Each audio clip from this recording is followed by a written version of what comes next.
Guys, যদি আপনাদের মাথায় একটা কোশ্চেন থেকে থাকে যে 90 ডেজ পার হওয়ার পরও আপনার যদি 10 মিলিয়ন ভিউজ না আসে তাহলে কি আপনার ইউটিউব চ্যানেল মনিটাইজ হবে না, তাহলে এই ভিডিওটা আপনার জন্য। তাহলে হচ্ছে গিয়ে আপনাদের অ্যান্সারটা হচ্ছে গিয়ে এখানে 90 ডেজ বলতে লাস্ট 90 ডেজ বলা হয়। লাস্ট 90 ডেজ বলতে যেমন ধরেন আপনি জানুয়ারি মাসের 1 তারিখে আপনি হচ্ছে কি ইউটিউব চ্যানেলটা খুললেন, মার্চ মাসে 1 তারিখ পর্যন্ত 90 দিন। এই 90 দিনের ভিতরে যদি আপনার 10 মিলিয়ন ভিউজ হয়ে যায় তাহলে আপনার চ্যানেল মাস্ট বি মনিটাইজ হবে।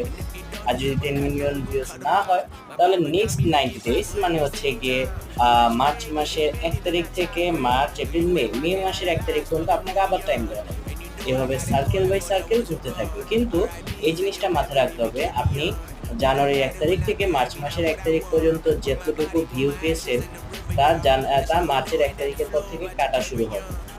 তো সেই হিসাব করে আপনি কাজ করতে পারবেন, এত কিছু আপনার মাথায় প্যারা নেওয়ার কোনো দরকার নেই।